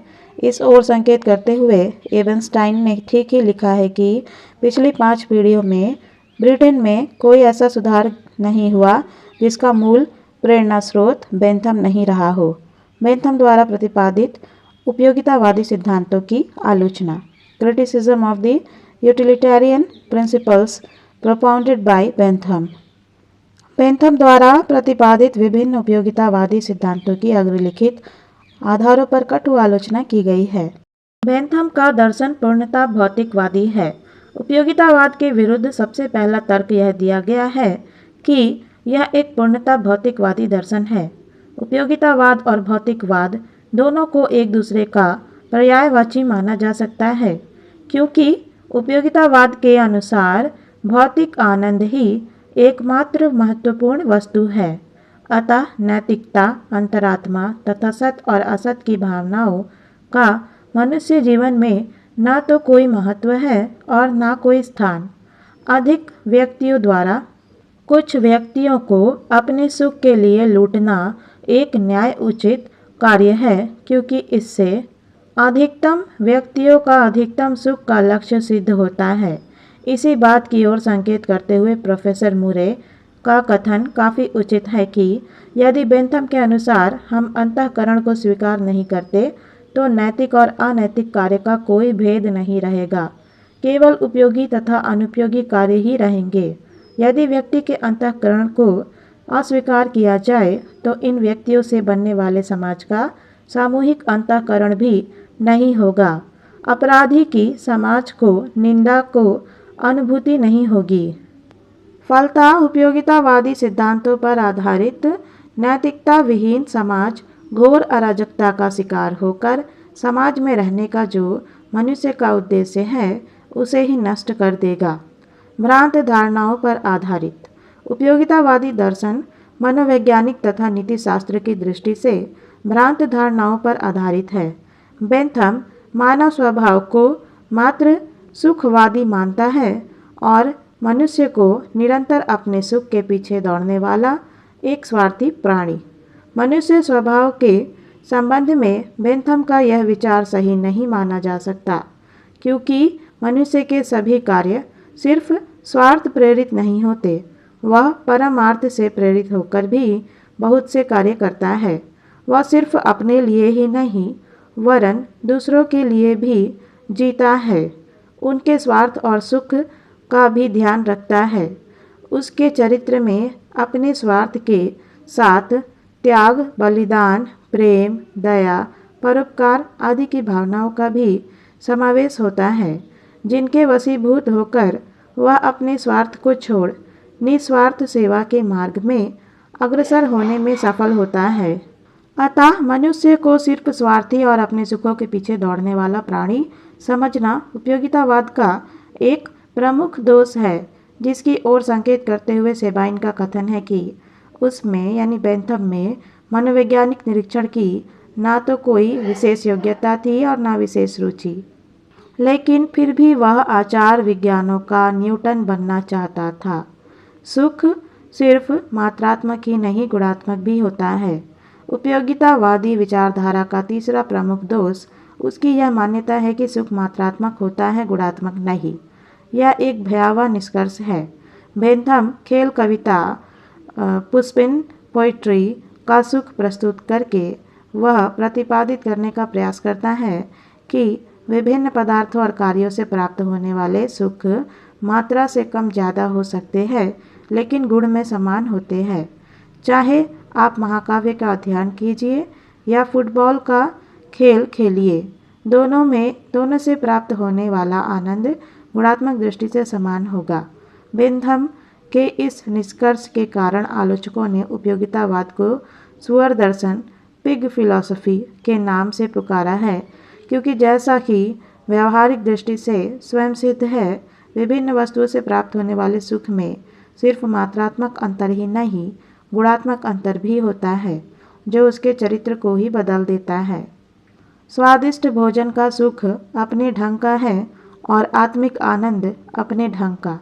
उनमें बाह्य समानता हो सकती है, लेकिन आंतरिक रूप से किसी प्रकार की समानता नहीं होती। बेंथम के शिष्य जॉन स्टुअर्ट मिल ने सुख के गुणात्मक अंतर को स्वीकार कर उपयोगितावादी विचारधारा से इस दोष को स्वीकार किया। उसने कहा है कि एक संतुष्ट सुअर होने के बजाय एक असंतुष्ट मनुष्य होना ज़्यादा अच्छा है। एक असंतुष्ट सुकरात एक संतुष्ट मूर्ख से बेहतर है। अतः उसने माना है कि सुख को केवल मात्रात्मक मापदंड से ही नहीं मापा जा सकता। उसका सही मूल्यांकन करने के लिए उसका गुणात्मक नाप भी आवश्यक है। यह सिद्धांत अस्पष्ट और अव्यावहारिक है। आलोचकों ने उपयोगितावाद को एक अस्पष्ट सिद्धांत घोषित किया है, क्योंकि यह अधिकतम व्यक्तियों के अधिकतम सुख की बात करता है। यह बात सैद्धांतिक दृष्टि से आकर्षक होते हुए भी व्यवहारिक दृष्टि से उपयुक्त नहीं है। अधिकतम व्यक्तियों का अधिकतम सुख क्या है, इसका पता लगाना कठिन ही नहीं असंभव भी है, क्योंकि सुख और दुख कोई बाह्य वस्तुएं नहीं है। यह हृदय के आंतरिक भाव है, जिन्हें राज्य के लिए अनुभव करना संभव नहीं है, क्योंकि मनुष्य की आंतरिक भावनाओं में राज्य का कोई प्रत्यक्ष संबंध नहीं होता। फिर सुख दुख प्रत्येक व्यक्ति के अलग अलग होते हैं और एक का सुख दूसरे का दुख हो सकता है। अतः इन भिन्नताओं का सही पता लगाना और अधिकतम व्यक्तियों का अधिकतम सुख निर्धारित करना बहुत कठिन है। सुख दुख की गणना करना संभव नहीं है। उपयोगितावाद हमें यह बतलाता है कि हर कार्य का आधार अधिकतम व्यक्तियों का अधिकतम सुख होना चाहिए, अर्थात कौन सा कार्य किया जाना चाहिए, इसका निर्णय करने के लिए सुख दुख की मात्रा निर्धारित करने वाले कारणों को निश्चित अंक देकर उनका पूरा योग निकालना चाहिए और जिस पक्ष में अधिक अंक आए वही कार्य किया जाना चाहिए। ऊपर से देखने में यह बड़ी सरल और स्पष्ट व्यवस्था दिखाई देती है, लेकिन गहराई से देखने पर यह संपूर्ण प्रक्रिया बड़ी जटिल, भ्रामक और अवैज्ञानिक लगती है और समस्या का कोई संतोषप्रद समाधान नहीं कर पाती है। उसकी अस्पष्टता को समझने के लिए इस प्रकार के उदाहरण लिया जा सकता है। मान लीजिए कि हमारे सामने आ और बा दो प्रकार के कार्य हैं, जिनमें से एक को चुनना है। आ कार्य 10 व्यक्तियों में से प्रत्येक के लिए सुख की 100 मात्राएं और इस तरह सुख की कुल 1000 मात्राएं उत्पन्न करता है। इसके विपरीत बा कार्य 100 व्यक्तियों में से प्रत्येक के लिए सुख की 10 मात्राएं और इस तरह वह भी कुल मिलाकर 1000 सुख की मात्राएं उत्पन्न करता है।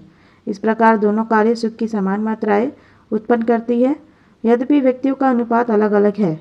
ऐसी स्थिति में उपयोगिता संबंधी निर्णय का आधार क्या हो, यह समस्या उत्पन्न होती है।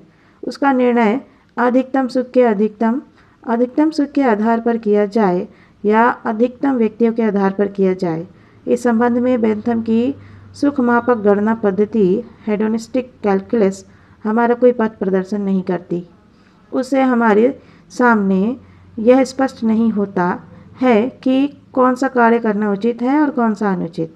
इसका मुख्य कारण यह है कि कितना ही प्रयास करने पर भी गणित जैसी निश्चितता तथा यथार्थता मानसिक एवं सामाजिक प्रक्रियाओं में प्राप्त करना संभव नहीं है। इस ओर हमारा ध्यान आकृष्ट करते हुए मैकम ने ठीक ही कहा है कि राजनीति में गणित का प्रयोग उतना ही निरर्थक है जितना गणित में राजनीति का। सुख की मात्रा को सही ढंग से मापना असंभव है। बेंथम की सुख मापक गणना पद्धति इस दृष्टि से भी संतोषजनक नहीं है क्योंकि उसके द्वारा विभिन्न विरोधी तत्वों की अपेक्षित तुलना करने की कोई निश्चित पद्धति नहीं सुझाई गई है।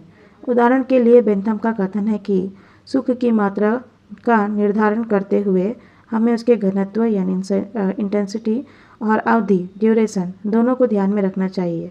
इस आधार पर अगर हमारे सम्मुख मानव घनत्व के दो सुख हो और उनके सुख की अवधि कम ज़्यादा हो तब हमारे लिए उसमें से अधिक काल तक रहने वाले सुख को चुनने में कोई कठिनाई नहीं होगी। किंतु अगर दोनों के सुख के घनत्व और अवधि में अंतर है तो फिर इन दोनों के सुखों की मात्रा का निर्धारण कैसे किया जाए? घनत्व और अवधि अपेक्षित महत्व को किस प्रकार निर्धारित किया जाए? बेंथम की सुख मापक गणना पद्धति इस समस्या का हमारे सामने कोई संतोषजनक निदान प्रस्तुत नहीं करती, इसलिए इस दृष्टि से उसका हमारे लिए कोई उपयोग और महत्व नहीं है। मनुष्य की भौतिक सुख की प्राप्त की इच्छा कार्य करने की एकमात्र प्रेरणा नहीं है। उपयोगितावादियों का यह कहना है कि प्रत्येक मनुष्य भौतिक सुख से प्रेरित होकर ही अपने सभी कार्य करता है उचित नहीं है क्योंकि सदा उसके कार्य करने की यही प्रेरणा नहीं होती। सुख के अलावा अन्य प्रेरणाओं से प्रेरित होकर भी कभी कभी वह अपने कार्य करता है। मनुष्य जाति के कष्टों को दूर करने की चिंता या देश हित के लिए सर्वस्व त्याग करने की भावना आदि कुछ ऐसी प्रेरणाएं भी है जिनके कारण मनुष्य अपने भौतिक सुखों को ठुकराकर सहर्ष कष्टपूर्ण जीवन को अंगीकार कर लेता है। इतिहास ऐसे उदाहरणों से भरा पड़ा है। उपयोगितावादी यह तर्क दे सकते हैं कि सुख प्राप्ति के अतिरिक्त अन्य प्रेरणाओं से प्रेरित होकर कार्य करने में भी मनुष्य का उद्देश्य सुख प्राप्ति ही है। लेकिन वे भूल जाते हैं कि यह भौतिक सुख नहीं है जिससे कि प्रेरित होकर व्यक्ति इस तरह के कार्य करता है। अल्पसंख्यकों का दमन करने वाला सिद्धांत। बेंथम का उपयोगितावादी सिद्धांत बहुसंख्यकों को अल्पसंख्यकों का दमन करने का अवसर और आधार प्रदान करने वाला है क्योंकि वह प्रत्येक व्यक्ति के सुख पर नहीं वरन अधिकतम व्यक्तियों के सुख पर बल देता है। अर्थात वह अल्पसंख्यकों के सुख के प्रति चिंतित नहीं है।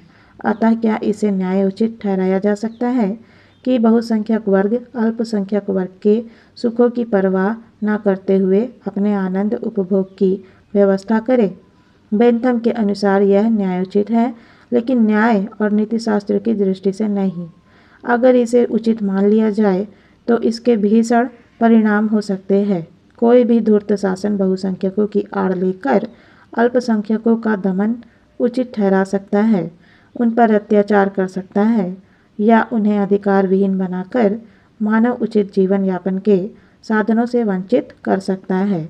इस तथ्य की ओर हमारा ध्यान आकृष्ट करते हुए हैलोवेन का कथन उपयुक्त ही है कि बेंथम के सिद्धांत में अल्पसंख्यक के पास बहुसंख्यक के अन्याय और अत्याचार से परित्राण पाने का कोई मार्ग नहीं है। यह बहुमत के अत्याचार को प्रोत्साहन देने वाला और उसे स्थायी बनाने वाला है। बेंथम की विचारधारा घोर व्यक्तिवादी है। अपनी घोर व्यक्तिवादी मान्यताओं के कारण बेंथम समाज एवं राज्य को केवल मनुष्यों का एक समूह मात्र मानता है। उसके अनुसार समाज उसको निर्मित करने वाले मनुष्यों के योग से अधिक कुछ नहीं है। व्यक्तियों से हटकर उसकी ना तो कोई अलग सत्ता है और ना अस्तित्व। अतः उसको बनाने वाले मनुष्य के व्यक्तित्व और उद्देश्यों से पृथक कोई व्यक्तित्व और उद्देश्य नहीं होता। आंगिक सिद्धांत ऑर्गेनिक थ्योरी के मानने वालों के समान वह राज्य और समाज को उनको निर्मित करने वाले घटकों से पृथक कोई स्वतंत्र अस्तित्व स्वीकार नहीं करता, किंतु उसका दृष्टिकोण त्रुटिपूर्ण है। समाज और राज्य को सिर्फ व्यक्तियों की भीड़ मात्र मानना एक बड़ी भूल होगी, क्योंकि जिस तरह अपने अंगों से अलग शरीर का अपना एक व्यक्तित्व होता है, उसी तरह समाज और राज्य का भी अपने को निर्मित करने वाले मनुष्यों से अलग एक व्यक्तित्व होता है, जिसके आधार पर वे किसी वर्ग विशेष के कल्याण की कामना ना करके संपूर्ण समाज के कल्याण की कामना करते हैं और उसे प्राप्त करने के लिए सभी वर्गों के कार्यों में समन्वय स्थापित कर उनका उस लक्ष्य की प्राप्ति के उद्देश्य से संचालन करते हैं। राज्य की आज्ञा पालन का आधार एकमात्र उपयोगिता नहीं है। बेंथम के अनुसार उपयोगिता के आधार पर ही व्यक्ति राज्य की आज्ञा का पालन करता है। अर्थात अगर किसी व्यक्ति को राज्य आज्ञा पालन में उपयोगिता सिद्ध होती हुई ना दिखाई दे तो वह उसका न्यायोचित आधार पर उल्लंघन कर सकता है। अगर हर व्यक्ति के इस अधिकार को स्वीकार कर लिया जाए तो फिर किसी भी राज्य में शांति और व्यवस्था स्थापित नहीं हो सकेगी, क्योंकि कोई न कोई व्यक्ति उपयोगिता सिद्ध न होने का बहाना बनाकर राज्य आज्ञा का सतत उल्लंघन करता ही रहेगा। अतः यह सिद्धांत व्यक्ति के राज्य आज्ञा पालन के कर्तव्य की समुचित एवं संतोषजनक व्याख्या प्रस्तुत नहीं करता है और राज्य को उपयोगिता के निम्न स्तर पर स्थिर कर देता है। उपयोगिता राज्य दर्शन नहीं, शासक दर्शन है।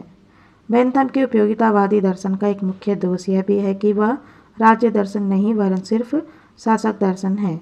इसका मुख्य कारण यह है कि बेंथम राज्य और शासन में जो सैद्धांतिक भेद है उसे स्पष्टता समझ नहीं सका, अतः राज्य को शासक से अलग मानकर उसके सैद्धांतिक पक्ष की कोई व्याख्या प्रस्तुत नहीं कर सका। उपयोगिता के आधार पर उसके द्वारा जिस दर्शन का प्रतिपादन किया गया है वह शासन के कार्यों का निर्देशन करता है, लेकिन राज्य के सैद्धांतिक पक्ष का विश्लेषण और विवेचन नहीं करता। इसलिए बहुत से आलोचकों द्वारा बेंथम के उपयोगितावादी दर्शन को राज्य दर्शन के बजाय शासन के कार्यों का निर्देशन करने वाले दर्शन के रूप में ही स्वीकार किया गया है। उपयोगितावादी दर्शन व्यक्ति के स्वतंत्रता और समानता के मौलिक अधिकारों की उपेक्षा करता है। उपयोगितावादी दर्शन में व्यक्ति के स्वतंत्रता और समानता के मौलिक अधिकारों का कोई महत्व और मूल्य नहीं है। बेंथम के अनुसार कानून का उद्देश्य व्यक्ति को इन अधिकारों की उपलब्धि कराना नहीं है वरन सुरक्षा प्रदान करना है, क्योंकि सुरक्षा की उपलब्धि मानव जीवन एवं सुख की प्राप्ति के लिए आवश्यक है। अतः सुरक्षा की दृष्टि से राज्य को स्वतंत्रता और समानता के विरुद्ध कार्य करने का या इस दृष्टि से उनमें काट-छाँट करने का अधिकार है। इस प्रकार उसने एक तरफ तो स्वतंत्रता और समानता के अधिकार की अवहेलना की और दूसरी तरफ राज्य को इन पर अंकुश लगाने का अधिकार प्रदान किया। इसी कारण हैलोवेल ने बेंथमवाद यानी उपयोगितावाद को एक ऐसा उदाहरण बतलाया है जो निरंकुशतावाद के काफ़ी निकट है। बेंथम के विचारों में मौलिकता का अभाव है। इन विभिन्न आलोचनाओं के अतिरिक्त बेंथम के संबंध में यह भी कहा गया है कि उसके विचारों में मौलिकता का अभाव है। उसने अपने विचार दर्शन का महल खड़ा करने के लिए विभिन्न विचारकों से उनके विचार ग्रहण किए हैं। इस ओर संकेत करते हुए वेबर का कथन है कि उसने ज्ञान का सिद्धांत लॉक तथा ह्यूम से, सुख तथा दुख का सिद्धांत हेल्वेटियस से, सहानुभूति तथा घृणा की धारणा ह्यूम से और उपयोगिता का विचार कई अन्य लेखकों से लिया। मौलिकता के अभाव में तथा अपने पक्षतापूर्ण कल्प विकल्प के कारण उसके सिद्धांत परस्पर विरोधी और उतने ही भ्रांतिपूर्ण है जितना कि वह स्वयं गलतफहमी से ग्रस्त है। इन विभिन्न आलोचनाओं से मैक्सी के अनुसार यह स्पष्ट है कि बेंथम का उपयोगितावाद का दार्शनिक आधार और मनोविज्ञान अपर्याप्त, अयथार्थवादी और भ्रांतिपूर्ण है, क्योंकि इसके द्वारा उपयोगिता का अति संकीर्ण आधार लेकर मानव जीवन की आवश्यकता से अधिक सरल व्याख्या करने का प्रयास किया गया है, जिससे उसके सम्मुख उपस्थित विभिन्न समस्याओं का सही समाधान करना संभव नहीं हुआ है। अतः यह सिद्धांत उपयोगितावाद के नाम से पुकारे जाने के बावजूद मनुष्य जाति के लिए विशेष उपयोगी सिद्ध हो सकने में असमर्थ ही सिद्ध हुआ है। राजनीतिक चिंतन को बेंथम का योगदान। Bentham's contribution to political thought. Bentham के विचार दर्शन के इन विभिन्न आलोचनाओं के बावजूद राजनीतिक चिंतन के इतिहास में उसको एक महत्वपूर्ण स्थान प्राप्त है। उसके दर्शन की मौलिकता के बारे में संदेह किया जा सकता है, किंतु इस बात को अस्वीकार नहीं किया जा सकता कि उसने अपने उपयोगितावादी तथा व्यवहारिक सुधारवादी चिंतन के माध्यम से अपने युग की राजनीति को नई दिशा प्रदान की और अपने विभिन्न योगदानों के द्वारा उसे समृद्ध बनाया। उसके महत्वपूर्ण योगदान इस प्रकार है। उपयोगितावाद को दार्शनिक आधार प्रदान किया। राजनीतिक चिंतन की दृष्टि से उसका सबसे पहला महत्वपूर्ण योगदान उपयोगितावाद को एक दार्शनिक संप्रदाय के रूप में स्थापित कर उसे वैज्ञानिक आधार प्रदान करना है। यद्यपि बेंथम के पूर्व ह्यूम, हिचसन, प्रिस्टले, हेल्वेटियस द्वारा किसी न किसी रूप में उपयोगिता के सिद्धांत का प्रतिपादन किया जा चुका था, लेकिन उसे शास्त्रीय तथा व्यवस्थित रूप प्रदान करने का तथा उसे एक लोकप्रिय, शक्तिशाली एवं व्यवहारिक विचारधारा बनाने का श्रेय बेंथम को ही प्राप्त है। मैक्सी के अनुसार उपयोगिता का विचार बहुत पुराना और सुपरिचित था। बेंथम ने इसकी खोज नहीं की, इसके तार्किक आधारों को पुष्ट करने के लिए बहुत कुछ नहीं किया, किंतु उसने तथा उसके शिष्यों ने इसे विज्ञान के उपकरणों से सुसज्जित किया तथा उसे उपयोगिता का विलक्षण वेग प्रदान किया। इसी प्रकार हालेवी के अनुसार बेंथम ने उपयोगिता के सिद्धांत में एक वैज्ञानिक नियम, एक क्रियाशील प्रशासक, वास्तविकता और औचित्य की खोज की। इस प्रकार उसने राजनीतिक कल्पनावाद के स्थान पर राजनीतिक यथार्थवाद की परंपराओं को पुष्ट किया तथा राज्य विज्ञान को अधिकतम व्यक्तियों का अधिकतम सुख सिद्धि का उद्देश्य लेकर कार्य करने वाली उपयोगितावाद की व्यवहारिक विचारधारा प्रदान की। शासन संबंधी एक सर्वथा नवीन सिद्धांत का प्रतिपादन। उसका दूसरा योगदान राज्य अथवा शासन के कार्य एवं उद्देश्य के संबंध में एक सर्वथा नवीन सिद्धांत का प्रतिपादन है। इस सिद्धांत के अनुसार उसने यह घोषित किया है कि राज्य का लक्ष्य अधिकतम व्यक्तियों का अधिकतम सुख है, अतः जो राज्य इसे संपादित करता हो उसे ही श्रेष्ठ राज्य माना जाना चाहिए। उसके अनुसार राज्य की श्रेष्ठता की एकमात्र कसौटी यही सिद्धांत है। इस तरह उसने अपने समय में आदर्शवादी आधार पर खड़े कल्पनात्मक राजनीतिक सिद्धांतों को जड़ से हिला दिया और राज्य के कार्यों के मापदंड के रूप में अधिकतम व्यक्तियों के अधिकतम सुख का एक व्यवहारिक सिद्धांत प्रतिपादित किया, जिसकी उपयोगिता को उसके विरोधियों को भी स्वीकार करना पड़ा। इस ओर संकेत करते हुए मैक्सी का कथन उचित है कि उपयोगितावाद की बेंथम द्वारा प्रतिपादित सुख दुख की कसौटी को अस्वीकार करने वाले तथा उनकी मजाक उड़ाने वाले व्यक्ति भी उसके इस सिद्धांत की उपेक्षा नहीं कर सकते थे कि शासन का और उसके अधिकारों का औचित्य केवल इसी बात में है कि वह जनता को कितना प्रत्यक्ष और स्पष्ट सुख पहुंचा रहा है और उसकी कितनी सेवा कर रहा है।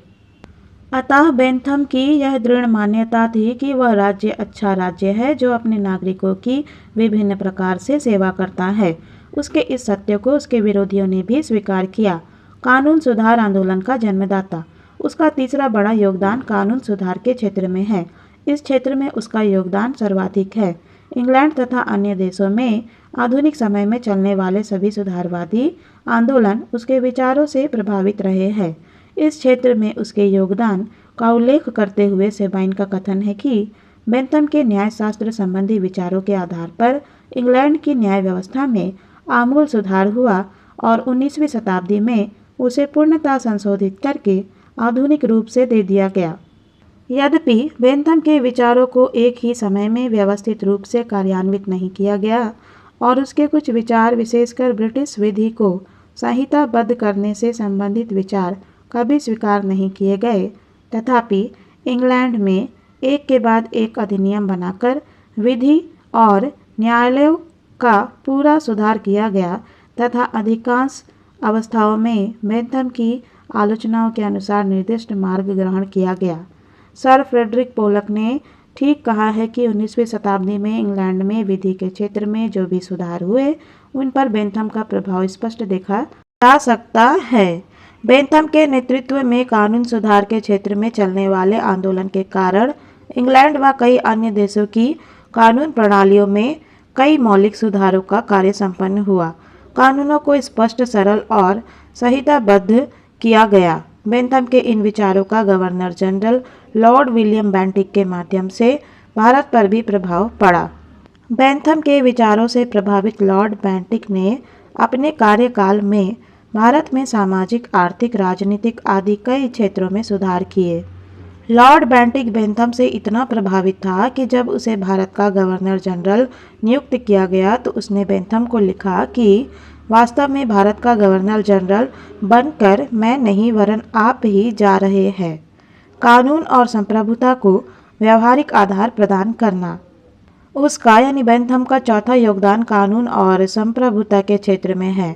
बेंथम के पूर्व कानून को विवेक अथवा प्रकृति का रहस्यपूर्ण आदेश समझा जाता था और इसलिए वह अस्पष्ट था।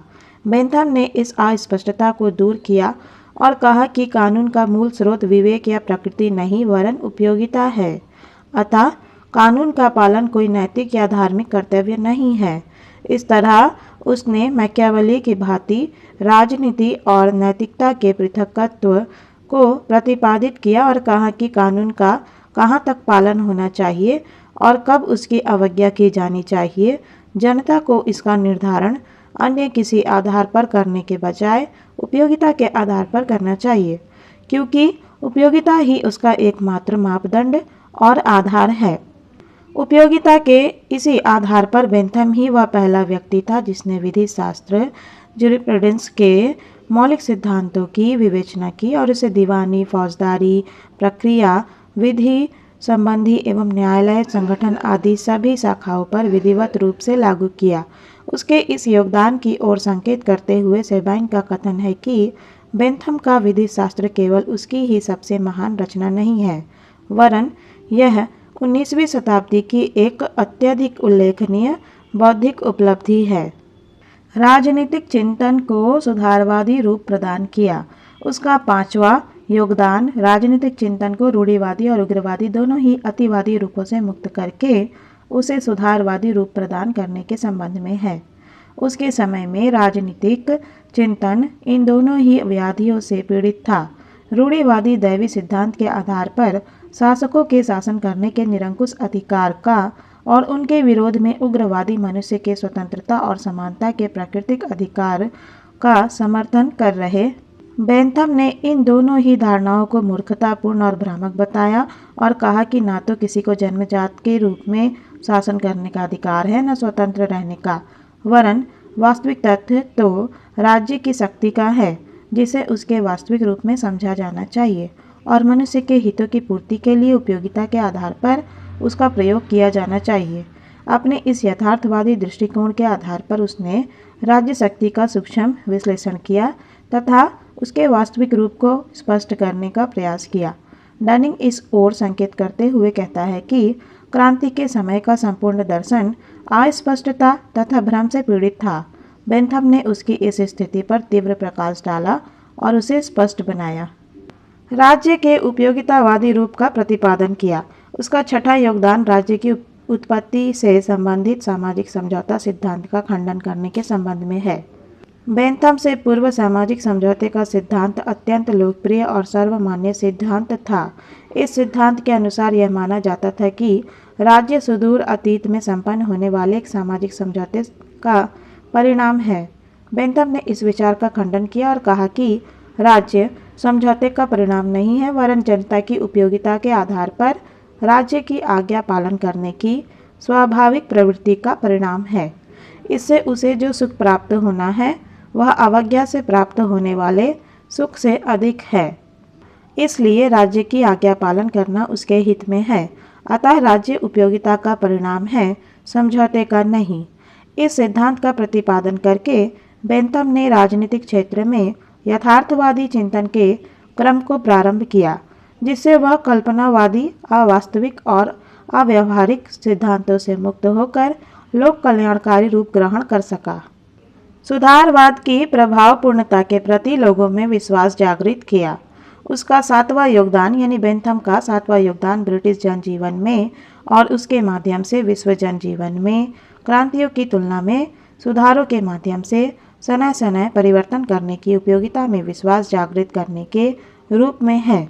उसने अपनी सुधारों की योजनाओं पर प्रचार प्रसार कर ब्रिटिश जनमत को इस बात के लिए तैयार किया कि क्रांति की अपेक्षा सुधारों का मार्ग अधिक सरल, उचित और ग्रहण करने योग्य है। फलतः ब्रिटिश जनता यह अच्छी तरह समझ गई कि सभी विवादग्रस्त समस्याओं का समाधान शांतिपूर्ण और वैधानिक साधनों के प्रयोग के माध्यम से ही होना चाहिए। अर्थात उसने यह स्वीकार कर लिया कि सिरों को फोड़ने की जगह उन्हें गिन लेने का तरीका कहीं अधिक अच्छा और श्रेष्ठ है। राजनीति शास्त्र में शोध और अनुसंधान की प्रवृत्ति को प्रोत्साहित किया। बेंथम का 8वां योगदान राजनीति शास्त्र के क्षेत्र में अनुसंधान और शोध की पद्धति का प्रचलन करने के रूप में है। यद्यपि यह पद्धति अब साधारण बन गई है, लेकिन बेंथम के पूर्व इसका प्रयोग नहीं के बराबर था। उसने इस बात पर जोर दिया कि शासन संचालन के सिद्धांत और नियम पुरानी परंपराओं, कल्पनावादी सिद्धांतों और अंतःकरण प्रेरित आदर्शों के आधार पर निर्धारित नहीं किए जाने चाहिए, वरन सोच समझकर, सोच विचार कर एवं विषय पर उपलब्ध सारी सामग्री एकत्रित कर शोध और अनुसंधान के माध्यम से ही निश्चित किए जाने चाहिए, क्योंकि इस तरह निर्धारित सिद्धांत ही उपयोगी और जन कल्याणकारी हो सकते हैं।